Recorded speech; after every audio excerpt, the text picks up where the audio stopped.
Good morning. It's a little cold today, but that won't stop us from talking about some books. Welcome to Lit Lattes. We have maybe a shorter show than usual, but it's still going to be packed full of some fun stuff. So, let's just jump right into some new releases.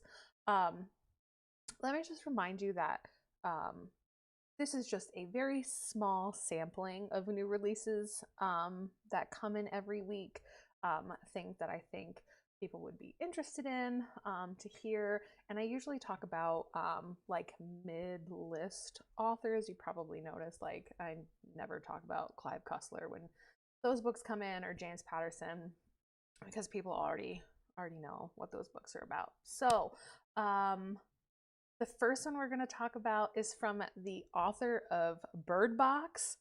That, I loved that. I didn't read it, but I certainly, obviously everyone watched the movie on Netflix. But this one is called A House at the Bottom of a Lake, and the guy's name is Josh Mallerman. And it's a story of James and Amelia, two teenagers who are just starting to date. James has it all figured out. He'll borrow his uncle's canoe and take his sweetheart on a joyride across a nearby chain of lakes. Not links, lakes. The perfect setup to a budding romance. But you know, it's not that easy. Something lurks in the darkness of the house, and the cover is really neat. Hopefully, Bridget, there glare on that? A little bit. It's fine. It looks really interesting, and it's like a very short little read. So read that. Looks fun. I am excited about this book by Taryn Fisher, who wrote The Wives, that just came out, I think, probably last October, maybe September, sometime in the fall. And that book was wild. So this is her new one called The Wrong Family, and it follows Juno, who was wrong about Winnie Crouch. Before moving in with the Crouch family, Juno thought Winnie and her husband Nigel had the perfect marriage, the perfect son, the perfect life. Only now that she's living in their beautiful house, she sees the cracks in the crumbling facade are too deep to ignore. Then, you know, everyone has secrets. Still, she isn't one to judge. After her grim diagnosis, her retired therapist simply wants a place to live out the rest of her days in peace. But that peace is shattered the day Juno overhears a chilling conversation between Winnie and Nigel. If this is anything like her last book, I'm sure this will be juicy and just surprising. I think that is going to be on my list of things to listen to this week. On my rides, listening to the audiobook. It also is very short, and there's like a ton in the back if you want to read this with a book group or a book club. Excuse me. This next book has gotten a lot of hype. I heard about it again in the fall, and it was just released, and it's The Children's Blizzard by Melanie Benjamin. This is based on a true story, and this novel follows a couple of people, including two teachers, who have decided if children should stay in the schoolhouse until the coal runs out or send them home and wish for the best. So this, like I said, is based on a true story, and I Googled it last night, and it's pretty wild. So the reason why they have to make this decision is because on January 12th, 1888, the so-called school children's blizzard kills 235 people, many of whom are children on their way home from school, across the Northwest Plains region of the United States. I think it was the Dakotas, right? Just asking my little, she's not little, I'm asking my she is, well, okay. She did say that she was short, but that's fine. My quick reference, and Killer producer. So the storm came with no warning, and some accounts say that the temperature fell nearly 100 degrees in just 24 hours. Also, because it was so warm that day when the children went to school, many of them didn't have jackets on their with them. So that is why the teachers just couldn't decide whether or not to send the children home or keep them there, and they were running out of coal to keep the schoolhouse warm. So I have chills just thinking about that because it's such a crazy story. I'm gonna have to listen to it or read it because, man, I need to know what happens, and hopefully there's a touch of a good ending because 235 people is obviously a lot. I am very excited about this next book. And I'm so obsessed with the cover. It's Nora, a love story of Nora and James Joyce by Nuala O'Connor. This is a novel. This is not nonfiction, so important to know. Nora Joseph Barnacle is a 20-year-old from Galway working as a maid at Finn's Hotel. She enjoys the liveliness of her adopted city, and on June 16th, Bloomsday, her life is changed when she meets Dubliner James Joyce, a fateful encounter that turns into a lifelong love. She was everything to him, and like his muse, obviously his lover and his wife, but she was also the inspiration for one of his characters, I think the main girl in Ulysses. So God, I just love this outfit so much that she has on. It's so beautiful. This book I'm like super into. It's Confessions in B Flat by Donna Hill. It's a powerful historical love story that takes place during the civil rights movement, specifically in Harlem.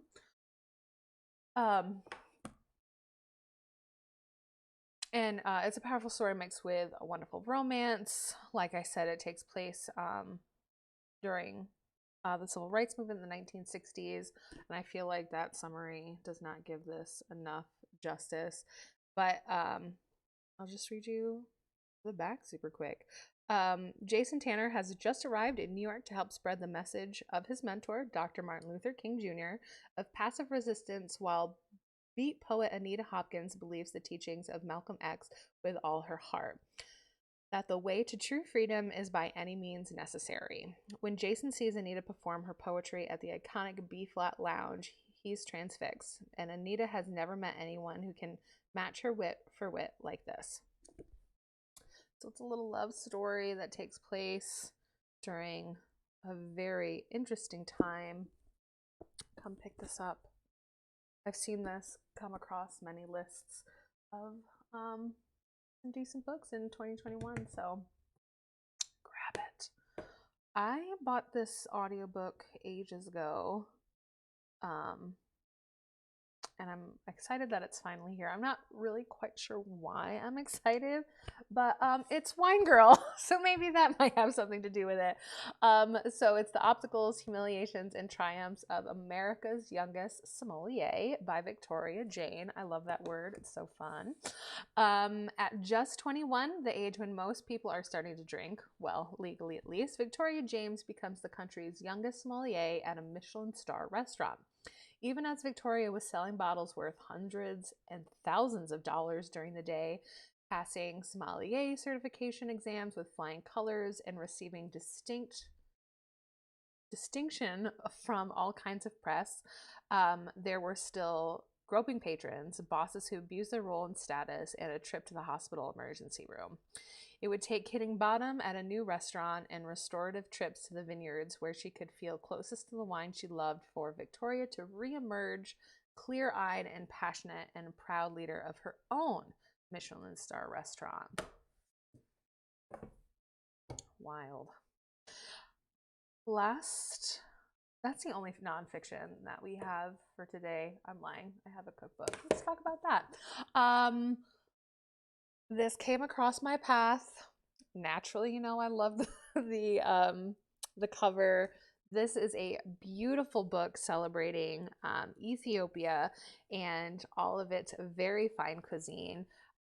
If you're ever in Washington, D.C., or actually like Arlington, there's a wonderful Ethiopian restaurant that my fiance turned me on to, and it was the first time I had it, and ever since then, I always want Ethiopian food. Um, the recipes are super easy, super delicious, and I think I'm going to borrow it this weekend so I can try some things out. I know there are a couple of restaurants in Syracuse and Ithaca, and of course Albany. When you feel comfortable to visit or even take out, so delicious. So that is new. Last one I'm going to talk about is Metropolitan Stories by Christine Colson. Let me pull this down a little bit. Hidden behind the Picassos and Vermeers, the Temple of Dendar, and the American Wing exists another world. The hallways and offices, conservation studios, storerooms, and cafeteria that are home to the museum's devoted and peculiar staff of 2,200 people, along with a few ghosts. A surreal love letter to the private side of the Met, Metropolitan Stories unfolds in a series of amusing and poignant vignettes in which we discover larger than life characters, the downside of survival, and the powerful voices of the art itself. The result is a novel bursting with magic, humor, and energetic detail, but also a beautiful book about introspection, an ode to lives lived for art, ultimately building a powerful collage of human experience in the world of the imagination. I didn't mess up a lot of my words today. I know how to read. Woo! This is a very short, it's only 4 discs and 4.5 hours. I might also borrow this as well. Since I roll right into what I'm reading, I'm literally 2 chapters away from finishing The Invisible Girl by Lisa Jewell. It is so good. I had to listen to it on audio, like regular audio CD, so I couldn't speed it up. But I think for this, it was okay because like I hung on to every single word and like really got like I didn't miss anything. So so good. I love Lisa Jewell, who writes like women's fiction, thriller, suspense. And this story is just as good as her other one. She's written The Family Upstairs, Then She Was Gone, The Third Wife. I recommend like, I get so excited talking about her. And she's like a super fun person. I follow her on Instagram, and anytime I post about her stuff, she likes it. And we've had like tiny little bit of conversations here and there, and I just think that's really cool. So The Invisible Girl, 5 stars. It definitely didn't have the ending that I thought it was going to have, but it's just a super good story, woven of well, I'll tell you what it's about. So there's 3 main characters that are followed in the story. There's Sapphire, who is a 17-year-old girl who has been going to therapy, but gosh, it's so complicated. Her therapist, is like, "Oh, I think you're fine now," and stops. So she starts like following him. And the psychiatrist that she is following, or the therapist, Kate is his wife, and that is the second character that we follow in this book. And she's kind of like a stay-at-home mom, who just like, you know, they live in Hampstead Heath, which is a very posh part of London. She just goes through her day, and they had a little bit of a row the following year, her and her husband. And then the other character that we follow is Owen, who lives across the street. And just because he is kind of like a recluse, people tend to jump to conclusions. So how they all interact and their lives just interweave is just, she does this with all of her stories, and they're just so good. So pick up anything you can read from Lisa Jewell. We have a ton of her stuff here. And a lot of her stuff is also on Hoopla. And I think that's how I discovered her, was listening to Then She Was Gone. So good. I also finished The Cuckoo's Calling by Robert Galbraith last week on my way home. It was pretty good. I did not see the ending coming at all. It was quite a twist. I thought, and I probably mentioned this last week, that it was like very drawn out, but there is nothing in that story that I would be like, well, they didn't really need that. Like everything mattered, like every scene mattered to get to where it ends. So it was pretty good. I would probably give it 4 stars. It was pretty decent. All right, I think that's pretty much all I have. So coming up this week, I'll probably listen to The Wrong Family, and another Harry Potter book, because I have to listen to all of them. So stay tuned for next week, and I will keep talking with my hands. This week's interview is with I'm sorry, excuse me. Danielle Cole. She is a huge library fan. She's in here a lot, and she always leaves with great big stacks of books. She is an English teacher. I will explain all of this in her little introduction, but it was a super fun interview, and I hope you enjoy it. So today on our little interview, we have a dear friend, book club member, Lit Latte watcher, Danielle Cole. What's up? Hello, hi. Hi. This is our second take because I don't know how to control myself. I just get excited when I get to talk to my friends about books. So, Yeah. Danielle is actually has nothing to do with the library other than she kind of lives here when we let her. Yes, I that always is give her true. stacks of books to leave with. And she I have reads like them 8, and Ariel's like, get more, get more. more. I'm like, okay, More books. I Yes. need a bag. We have those sometimes. Right. She is also an English teacher. I feel like that's going to come in handy for you all to know in just a little minute when she tells you who one of her favorite authors is. But let's jump right in. What do you like to read? So, I have props. Number 1, Shakespeare. He's my man. I love him. I read him for fun, which I know is weird. I love to teach him. I feel like that's the best thing that I teach because I'm so jazzed about it and I can excited. tell. And then the kids can't help but like at least humor me a little bit. Like they don't also love it. I've gotten a couple kids. We do Hamlet in 11th grade, and a couple kids by the time we get to the end, they're like, "Okay, I get what you were talking about now." I'm like, "Yes, because he is the best, the father of like modern English." But no, you wouldn't think it. But I think he's Hamlet's great. the best Love one. this stuff. Oh, So it's that's so good. fair. So good. Yeah. My favorite to teach, well, we do a lot of tragedies in high school because everything is tragic, which is funny. I miss doing Macbeth. That was the 10th grade one, and that one was really fun. But in high school, I took a Shakespearean comedy class, and we did 10 comedies. Oh, I loved it so much. It was heaven. I absolutely loved it. I also, other end of the spectrum, also a big book. I love Stephen King. What's it about him? Everybody. It's like I'm also obsessed with true crime, so I just want like my life is very normal and like some might call vanilla. So I have to read these like outlandish things to kind of make me feel alive, I guess. But I read Stephen King all the time. And my husband had me read it before the first of the newer movies came out so that we could see it, because I saw the original with Tim Curry when I was a child and I'm terrified of clowns.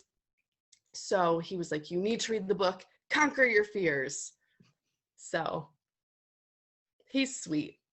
My husband, not Stephen King. I mean, Stephen King's a nice guy too, I I'm guess. sure he's very nice. That's great. So, spoiler alert, we're probably gonna have Dan Cole. So they're fun because husband is Dan Cole and wife is Danielle Cole. So next week it's gonna be Cole month. And that's just yes. He has a book out and it's actually in our young adult room. So we're going to be talking to him about that next week. Hopefully, if we can find an appointment. Yeah. Yeah. So schedule, you know. yes, a very busy man. Yes. Yes. Oh, I forgot to mention the little podcast that you guys do. I call it little. Yeah. It's not a little podcast. It's professional casual. And I like to watch when they do their I don't know anything. RGB? RPG, role playing. RPG. Yeah. We're getting there. I like to watch them on Saturdays. Yeah. Do their stuff. So it's a little plug for them. Yeah. So that's so fun. I wish I had a podcast. I'm thinking about doing not a true crime podcast, but like me and some friends talk about true crime books and do like reviews of them. That would be incredible. I love it. I'm sitting on a couple of true crime podcasts that I need to listen to and just haven't because I've been listening to audiobooks. Right. Stop. Enough about me. Anyways, right. So I like to ask like what people like to read as a child. Like I'm gonna guess that you have from the moment you arrived, you're like, I need a book. Yes. So what did you like to read as a child? Or like growing up? So thinking back on like my favorite books when I was young, so interestingly, I don't remember my parents ever reading to me. I'm sure that they did. I remember the night before going into kindergarten, we had like my cousins came over for dinner and they were older than me and they were talking about like having to be able to read. And I was like, I had a panic attack at 6 years old, and then I spent the rest of the night reading a colors book trying to teach myself how to read. Be like, I have to be prepared. I gotta know, which was not an issue, but I remember Maniac McGee was huge for me. I think we read that in like 6th grade. I loved that book. Loved it. And My Side of the Mountain. My favorites from school, but I always kind of wondered like why I was so into Stephen King and true crime. And then I remembered my all-time favorite book series as a child were the Goosebumps books. We talked about Goosebumps last week and I don't know why I just always forget about them. So good. Oh my gosh, like I was not like a Babysitter's Club or Sweet Valley High. No thank you. I'm about the ventriloquist dummy that's gonna kill me. Yay. R.L. Stein created millennials just not afraid of anything. Yes. This is the greatest gift. We're afraid of nothing and everything at the same time. Yes. Yes. That is most excellent. What are like, I know it's so hard to just pick like your favorite book, but what is like something that you couldn't put down, think about, what do you just love the most? Favorite book of all time, which as an English teacher is like asking, a parent of many, many children to pick their favorite. I know, it's so hard. Hands down though, my favorite book is Bone by Jeff Smith. And it's actually a graphic novel. How about that? Yeah, but also it is enormous. So my daughter is 8 and we were collecting them before she was even thought of. But Scholastic comes out with smaller colorized versions, like not individual issues, but chunks it up into smaller books and release those. So we also have all of those. So she's read all of the Bone books. I think that there are 11 total. The Amass This Creature. Nice. But yeah, Bone is, I actually wrote like my senior capstone education project on this, how it is both for, it covers the spectrum of ages where kids can read it, but also like it is a hero story, so like adults can also enjoy it, and it doesn't like dumb anything down to appeal to the younger audience. So Bone by Jeff Smith is intimidating, but it's totally worth it. Yeah. When you said scholastic, like I got hot and really excited because it just makes me think of book fairs. God.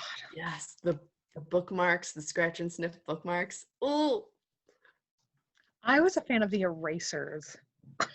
yes. And that was always something where like you could go with $10 and get a couple books and you would always have enough for an eraser.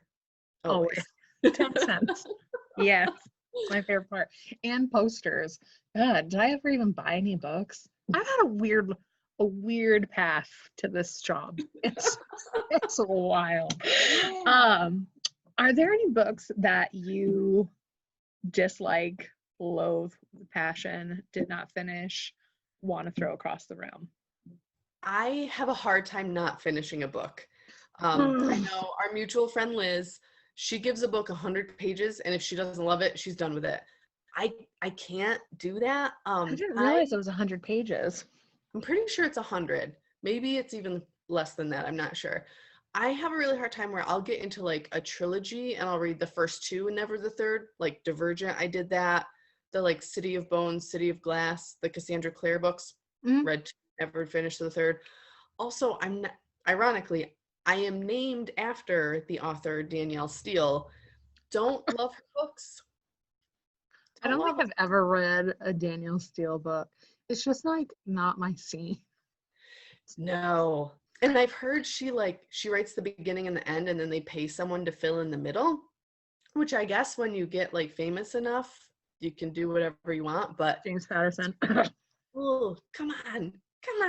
But yeah, not a big, in like romance books, the Jodi Picoult books. Oh yeah, we talked about her last week. Did you see that episode? No, I was so bummed back in class. I mean, you can watch them at any time. I'm gonna go back and watch it. Yes. Last week we had Summer on, and she talked about how Jodi Picoult doesn't write about happy things. Doesn't. Yes. Just no, thank you. Yep. Accurate. So weird. Just yeah, like what I'm into and what I'm like, nah. Yeah. Oh, not interested. And Dan wants me to read Patrick Rothfuss, right? Rothfuss, I think it's like the name of the wind or something like that. It's massive, it's huge, and I have tried and I have tried and I have tried and I can't. And he's like, you would love these books. I can't get into it. And I feel so bad because it's one of those, like, it's your spouse. So I want to have this like thing that we can both talk about. No.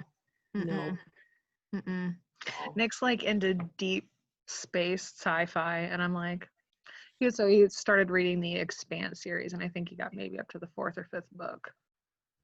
But just not. I'm not. No thanks. I just crave mystery. I'm listening to The Invisible Girl by Lisa Jewell, whom I'm so obsessed with. And it's actually an audiobook, and I feel like we've talked about this several times, but it's one that I have to listen to on my CD player. Okay. And I can't listen to it fast.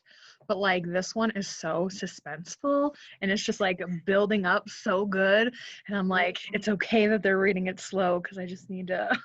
I want to take it all in. Yes, but those are like the books I absolutely crave. Like I want twist. I don't want to know who it is. Like I've got some ideas, but it literally could be anybody. Yep. I cannot wait to finish it. And I have no idea when that will be because I don't get like a tracker. But anyways, enough about me. Did we already talk about what you're reading now? No. Ooh. I have again. Ooh, do I know what it is? You do. Working on the gown. There it is. Is that our copy? Very much. It's your copy. Woo! I'll give it back someday. In my vlog, one of the things that we do for the podcast network is we have a Patreon. where people can subscribe and they give us money and then we give them additional services. One of them, we provide weekly vlogs, and every now and then, like once a month, I'm thrown in there and I give book reviews. Yes, I've seen that. Oh my gosh, people loved my review of In the Dream House. Really loved it. So good. Also what I recommended by us. 100%. So good. And I like mentioned in there that I'm like a total library delinquent because I have so many books that are past due, but I need them. We would like them back, please. I know. I've been slowly like, I guess I can bring these 2 back. I guess, all right, 3 more. Just take them back. I'll get to them someday. Yes. But, yeah.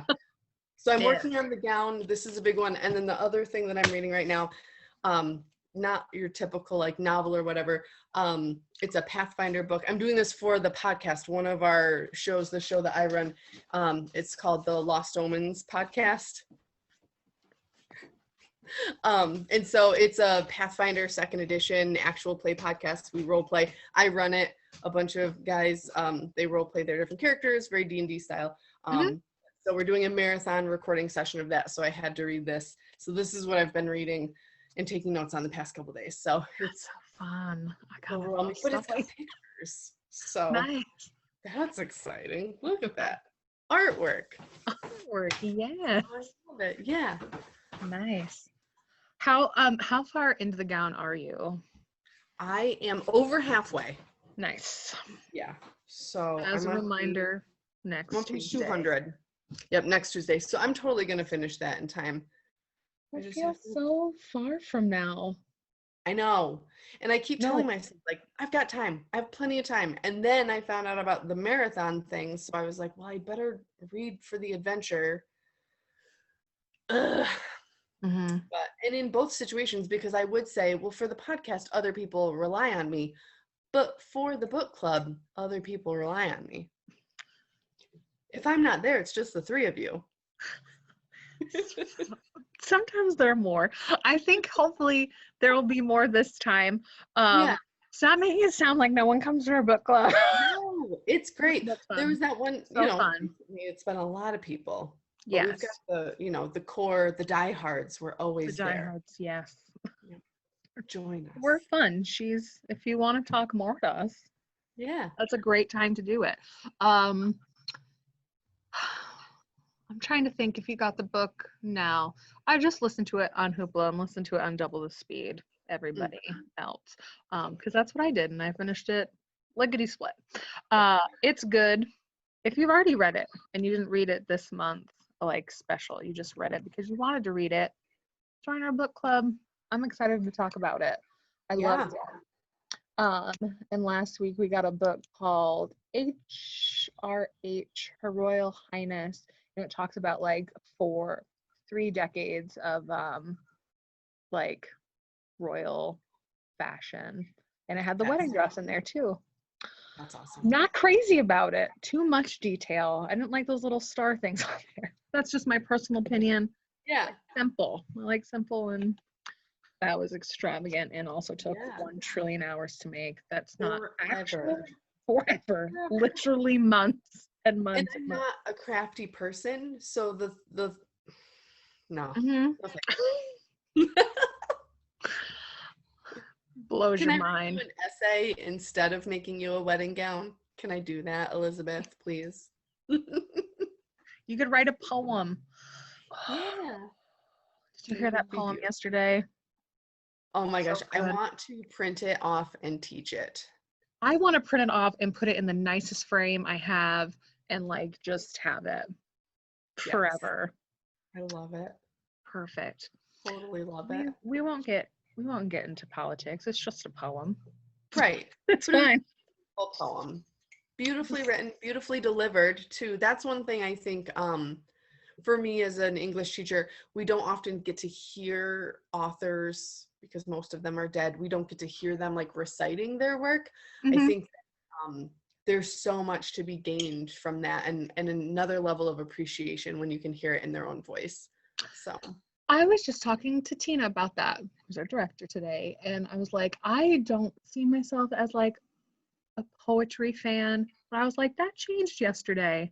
Like her like little subtle hand movements. I was like, this is beautiful. And this is a moment I am living. Yes. My soul is cleansed and it's a new day. Praise. All right. I think that's all the time we've got. Hopefully this recorded the entire thing and didn't just cut it off like it did last week. No. Doesn't touch anything and it still says it's recording. So Yes. keep us in mind. Danielle, thank you so much. This was so fun. Thank you again for having me. I was so excited. Where's Lily Cole? I'm just kidding. That's what it says in the corner. And I am Huntington Memorial Library. I never think to change it. You get it. I'm Ariel. Hello. All right. Well, thank you so much. And we'll just